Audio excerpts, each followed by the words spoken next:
कुरान पाक अल्लाह ताला की वो किताब है जो पूरी इंसानियत के लिए हिदायत और रहमत है।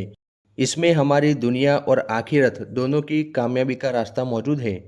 आज के इस वीडियो में मैं आपको कुरान की 10 सुनहरी बातें बताऊंगा जिन्हें अगर हम अपनी ज़िंदगी में उतार ले तो हमारी ज़िंदगी बदल जाएगी। पहली बात, अल्लाह पर ईमान और तौहीद। कुरान हमें सिखाता है कि अल्लाह के अलावा कोई माबूद नहीं, यानी कोई इबादत के लायक नहीं और वही सारी दुनिया का मालिक है। दूसरी बात, नमाज की पाबंदी। नमाज इस्लाम का दूसरा रुकन है। कुरान में बार बार नमाज की अहमियत बताई गई है। तीसरी बात, सच्चाई और ईमानदारी।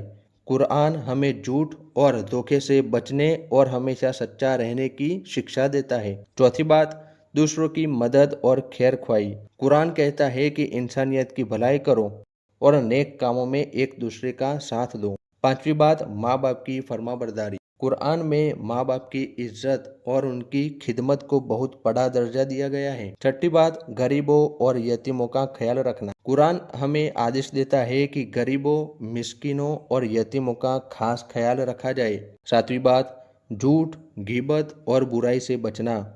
कुरान कहता है कि किसी की गिबत मत करो क्योंकि ये ऐसे हैं जैसे अपने मुर्दा भाई का गोश्त खाना। अल्लाहु अकबर। आठवीं बात, सब्र और शुक्र। कुरान हमें सिखाता है कि मुश्किल में सब्र करो और आसानी में शुक्र अदा करो। नौवीं बात, हलाल रोज़ी कमाना। कुरान हराम चीज़ों से बचने और हलाल तरीके से रोज़ी कमाने का हुक्म देता है। 10वीं बात, आखिरत की तैयारी। कुरान कहता है कि असल ज़िंदगी आखिरत की है, इसलिए नेक अमल करो और अल्लाह की रज़ा हासिल करो। प्यारे भाइयों, कुरान पाक का हर लफ्ज़ इंसान के लिए हिदायत है। अगर हम सिर्फ इन 10 बातों को अपनी ज़िंदगी में उतार ले तो हमारी दुनिया भी बेहतर होगी और आखिरत भी। अगर आपको ये वीडियो पसंद आए तो इसे लाइक और शेयर ज़रूर करें और हमारे चैनल को भी सब्सक्राइब कर लीजिए।